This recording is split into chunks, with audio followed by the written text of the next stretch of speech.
जोंनि बर' मेथाइ रोजाबगिरि एबा बर' सिंगारफोरनि गेजेराव बे कम्पिटिशना जागोन। बेखौ काजलगावनि बड'लेण्ड गेस्ट हाउसआव फैगौ 24 फेब्रुआरियाव फार्स्ट राउन्डखौ खुंनाय जागोन। बेनिफ्राय बे 24 फेब्रुआरिनि फार्स्ट राउन्डआव जोङो टप 5 सिलेक्शन खालामनानै अखानायै जोंनि जा अडिटोरियाम हल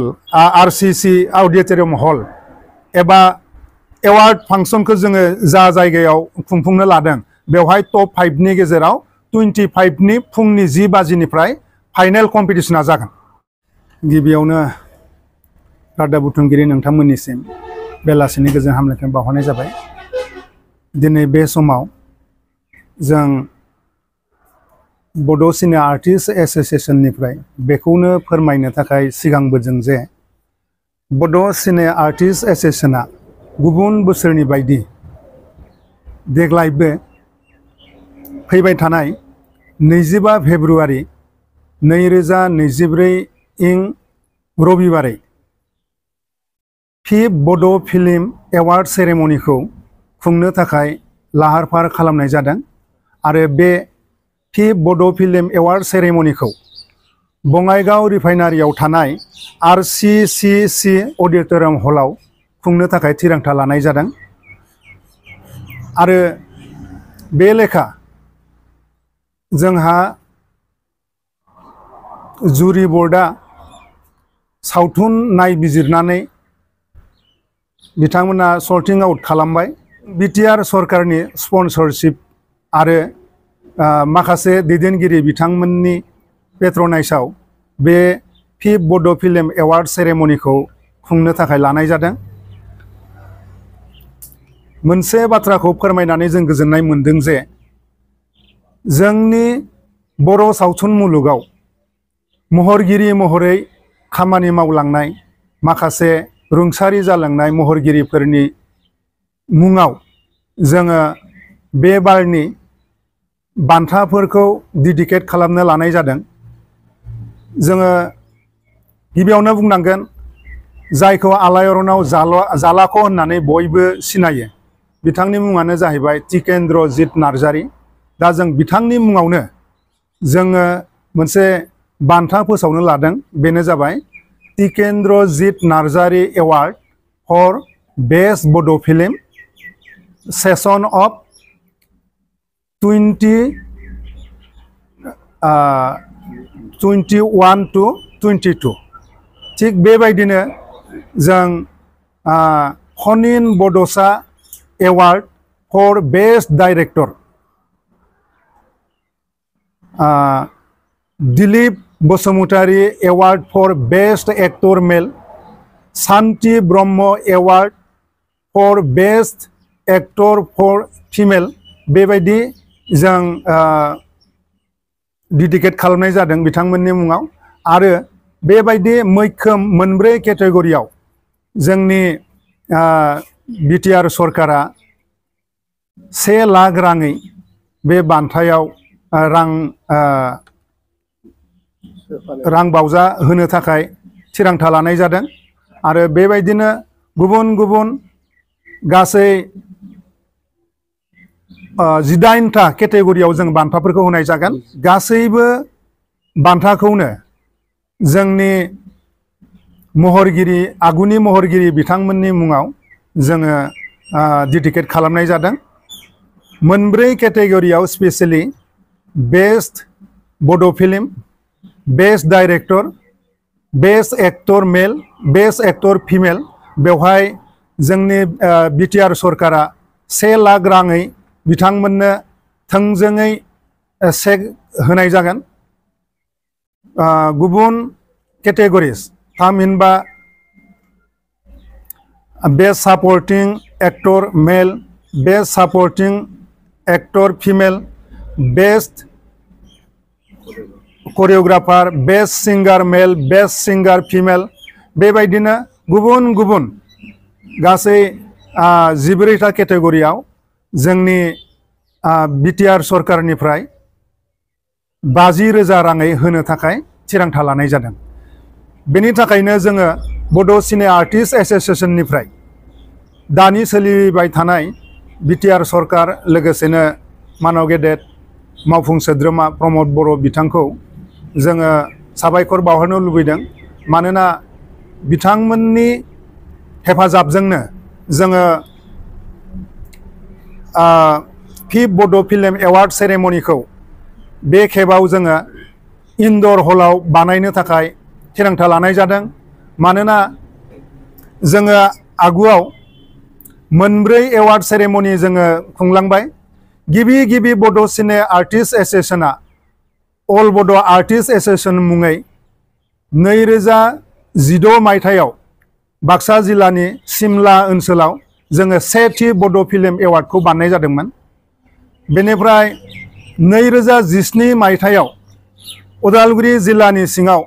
डिमाकुसि होननाय जायगायाव जोङो नैथि बड' फिल्म एवार्ड सेरेमनिखौ जों खुंनाय जादोंमोन 2019 मायथाइयाव क'क्राझार जिल्लानि हलथुगाव होननाय जायगायाव थामथि बड' फिल्म एवार्ड सेरेमनिखौ खुंफुंनाय जादोंमोन आरो बिदिनो ब्रैथि बड' फिल्म एवार्ड सेरेमनिखौ जों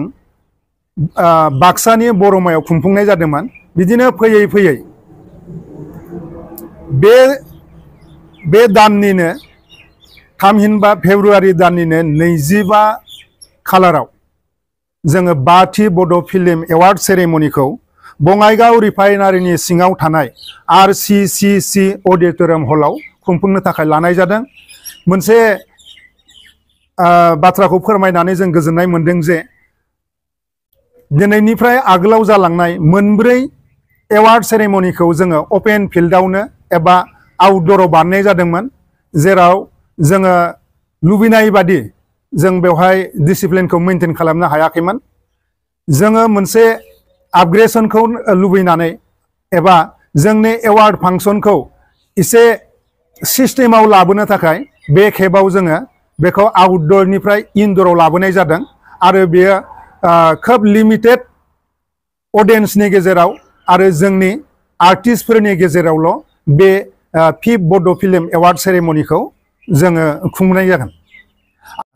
गुबुन बोसोरनि बायदि जोङो बे फिफ्थ बड' फिल्म एवार्ड सेरेमनिजों लोगोसे जोंनि बड' फिल्म मेगाजिन जायखौ जोङो बड' सावथुन मुलुग लाइसि मुङै मिथिनानै मोनो बेयो जोंनि फिफ्थ एडिशन जागोन बे फिफ्थ एडिशन बड' सावथुन मुलुग लाइसिखौबो बै सानखालि बेखेवनाय जागोन आरो बे बेखेवनाय हाबाफारियाव जों आलासि महरै मोननो हादों बर' थुनलाइ आफादनि मानाव गेदेर गाहाय नेहाथारि नीलकान्त गयारी बिथां आरो बेनि लोगोसे जोंहा मोनसे गोनांथार जों हाबाफारि लाबावनाय जादों बेनो जाहैबाय मान बावनाय हाबाफारि गुबुन बोसोरनि बायदि बे बोसोराव जोङो बर'नि सासे मुंदांखा सावथुन दिहुनगिरि बिथां मुस्रिमा माला दैमारि बिथांखौ जोङो मान बावनो थाखाय लानाय जादों माला दैमारि बिथांनि मुंखौ जोंनि बर' समाजाव गोबाङानो मिथिगौ मानोना बिथाङा 1990 मायथाइनिफ्राय लेथारियैनो जों मिथिनायाव गासै 22था बर' सावथुन दिहुनदोंमोन जेरैहाय नोंनि थाखाय आंनि जोनोम महर खिथेर बेबायदि गुबुन गुबुन गासै गां 22था बिथाङा मेंनाय गैया बानाय गैया बेबायदि बर' समाजाव जोंनो बर' सावथुन बिथाङा अबदान होलांदोंमोन बेनि थाखायनो जोङो बे फिफ्थ बड' फिल्म एवार्ड सेरेमनियाव बिथांखौ जोंनिफ्राय एबा बड' सावथुन महरगिरि आफादनिफ्राय मान बावनो थाखाय लानाय जादों बेजों लोगोसे बे गुबुन मोनसे जों हाबाफारि लाबावदों बेनो जाबाय सेकेन्ड शर्ट बड' फिल्म स्क्रिनिं एन्ड प्राइज डिस्ट्रिबिउशन बे सेकेंड शर्ट बड' फिल्म स्क्रिनिं एंड प्राइज डिस्ट्रिबिउशन बेखौ जोङो बेखेवनानै होनो थाखाय आलासि महरै जोङो हांख्रायनानै लाबोदों। बिथाङानो जाहैबाय ईस्ट क'क्राझार LAC नि मानाव गेदेर MLA मुस्रि गेवलां लरेन्स इस्लारि बिथाङा बे हाबाफारियाव बाहागो लागोन आरो जोंनि बे गोनांथार मोनसे आयदाखौ बेखेवनानै होफैगोन। जोबनायाव जोंहा एवार्ड सेरेमनी काम कालचारेल प्रोग्राम बे एवार्ड सेरेमनी काम कालचारेल प्रोग्रामनि बेखेवगिरि लोगोसे गाहाय आलासि महरै जोङो हांख्रायदों BTR सरकारनि CM मानाव गेदेर प्रमद बर' बिथांखौ जोङो बे हाबाफारिखौ बेखेवनानै होनो थाखाय आरो गाहाय आलासि महरै जोङो मोननो हागोन। बिथांखौ जोङो अलरेडि हांख्रायनाय जाबाय गतिके बिथाङा नुजाथिगोन आरो बे हाबाफारियावनो जोङो माखासे बर'नि दैदेनगिरि माखासे बर'नि बुद्धिजीबी माखासे बर'नि मुंदांखा महरगिरि बिथांमोनखौ लानानै जायफोर नमिनिसा बे बारनि एवार्डफोरखौ मोननो हागोन जोङो बिथांमोननि आखाइजोंनो जोंनि ट्रफी चेक सार्टिफिकेट बेफोरखौ राननानै होनाय जागोन। बयनिबो थाखाय मिथिनो गोनां बाथ्रा जे जोंनि बड' सिने आर्टिस्ट एसोसिएशनाव सिविल साब डिविजन लेभेलाव डिस्ट्रिक्ट कमिटि हिसाबै गासै एफिलिएटेड जोंहा 16टा डिस्ट्रिक्ट कमिटिफोर दङ। बे 16टा डिस्ट्रिक्ट कमिटिनि बड' सिने आर्टिस्ट एसोसिएशननि आफादगिरि नेहाथारिजों लोगोसे गासै मावथिफारिया लोगोसे जोंनि मुंदांखा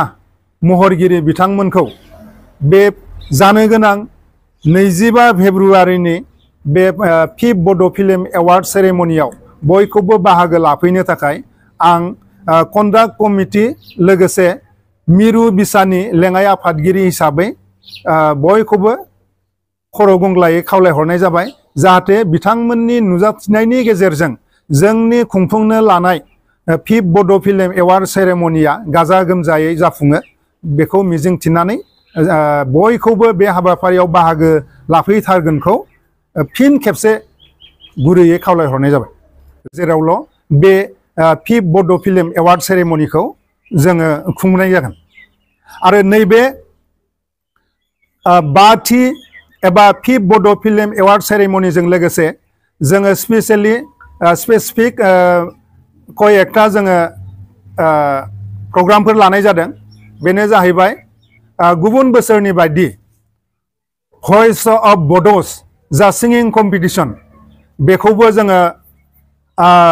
मोनफ्रोमबो जोंनि जिल्लानिफ्राय सासे खरै लिंहरनानै जोंनि बर' मेथाइ रोजाबगिरि एबा बर' सिंगारफोरनि गेजेराव बे कम्पिटिशना जागोन। बेखौ काजलगावनि बड'लेण्ड गेस्ट हाउसआव फैगौ 24 फेब्रुआरियाव फार्स्ट राउन्डखौ खुंनाय जागोन। बेनिफ्राय बे 24 फेब्रुआरिनि फार्स्ट राउन्डआव जोङो टप 5 सिलेक्शन खालामनानै अखानायै जोंनि जा अडिटोरियाम हल RCC अडिटोरियाम हल एबा एवार्ड फांसनखौ जोङो जा जायगायाव खुंफुंनो लादों बेवहाय टप 5 नि गेजेराव 25 नि फुंनि 10 बाजिनिफ्राय फाइनेल कम्पिटिशना जागोन।